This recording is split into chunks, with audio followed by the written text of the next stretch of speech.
Bonjour à tous et bienvenue sur ce nouveau Info Métier. Alors aujourd'hui, on va rencontrer Jean Dumoulin qui est le président de l'entreprise Construction Dorso et qui va nous en parler. Bonjour, donc l'entreprise Dorso est une vieille dame puisqu'elle est née en 1923 avec le grand-père de l'entreprise, Ernest, qui a cédé donc en 1953 à son fils Alexandre. Et ensuite, c'est Jean-Pierre Dorso, le petit-fils, qui a repris l'entreprise en 1973.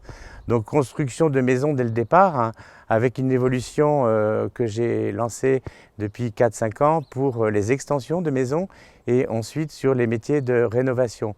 Donc les valeurs de l'entreprise très fortes sont, je dirais, en premier donc le respect et l'écoute du client.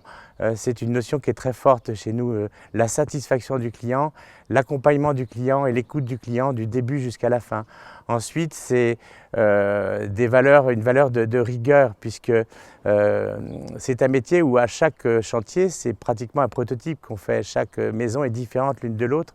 Donc il faut beaucoup de rigueur de la conception jusqu'à la livraison. Et la troisième grande valeur, c'est la créativité, que ce soit de la conception ou pour les chantiers qui sont toujours à reconduire dans les méthodes et dans l'approche. Donc c'est la créativité. Alors, toujours sur le recrutement, donc l'effectif de l'entreprise actuellement est de 73. Donc nous nous sommes bien développés puisque quand j'ai repris l'entreprise en 2005, nous n'étions que 45. Alors, grosse phase de croissance entre 2005 et 2008, date de la première crise. Et depuis un an, donc, les choses vont un petit peu mieux.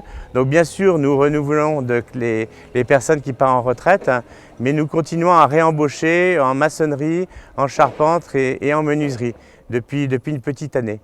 Toujours avec cet objectif d'embauche par apprentissage, qui est pour nous le meilleur vecteur d'embauche. Alors en matière de formation, il faut bien distinguer la formation initiale et la formation continue. La formation initiale donc, dans nos métiers, donc maçon, charpentier, menuisier, peut se faire à différents niveaux. Donc le premier niveau, c'est bien sûr le CAP, le deuxième niveau, c'est le brevet, le BEP, le troisième niveau, c'est le bac pro. Donc nous recrutons donc à tous ces niveaux de filière. Pour ce qui concerne les postes soit de dessinateur, soit de conduite de travaux, nous allons au-delà, donc nous recrutons au niveau BTS, au niveau IUT également, donc BTS bâtiment, IUT génie civil ou IUT bâtiment. Et pour les conducteurs de travaux, nous en avons 5 dans l'entreprise qui sont tous jeunes et qui ont été recrutés pratiquement tous dans la même filière. C'était une licence, la formation était une licence conduite de travaux qui peut se faire soit à Rennes, soit à Toulouse. Et c'est une filière très intéressante puisque également on peut le faire sous forme d'alternance. Donc en matière de pré-recrutement, c'est très bien.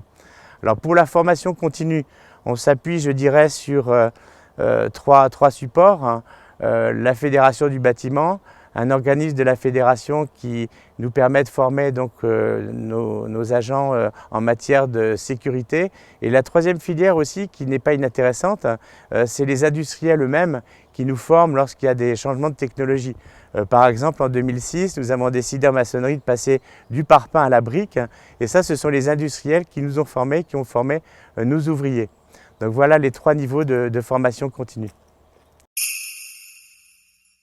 Alors les qualités recherchées quand on recrute, alors des jeunes ou des moins jeunes, parce que nous ne recrutons pas que des jeunes, nous recrutons aussi du personnel expérimenté. Je dirais que la première valeur qu'on essaye de détecter, c'est le sens du client. Il faut bien comprendre que c'est le client qui nous fait vivre dans toutes les entreprises, mais en matière de construction de maisons, c'est une étape de la vie pour nos clients qui est très stressante. Donc il faut qu'on soit à son écoute, qu'on explique en permanence ce qu'on fait, parce que quand quelqu'un est inquiet, donc il pose des questions, il va nous dire est-ce que c'est normal, telle chose ou telle chose. Donc que ce soit du chantier jusqu'à la livraison, il faut qu'on soit proche du client, qu'on réponde à ses attentes et à son stress. La deuxième qualité, c'est le travail d'équipe. C'est une valeur et une qualité très forte qu'on demande à notre personnel. Nous travaillons en équipe du début jusqu'à la fin et c'est une notion qui est excessivement importante. Et la troisième valeur aussi, la troisième qualité qu'on demande à nos recrutements, c'est une qualité de rigueur. Pourquoi? Je l'ai déjà expliqué tout à l'heure, c'est que toutes nos réalisations sont différentes les unes des autres, donc nous faisons toujours des prototypes et que ce soit de la conception à la fin, on a besoin d'être très très rigoureux dans le respect de ce que nous donne l'équipe en amont. Pour exemple, les ouvriers doivent respecter rigoureusement les cotes et les plans qui leur sont fournis. Donc rigueur, et c'est la troisième grande qualité que nous demandons à notre personnel.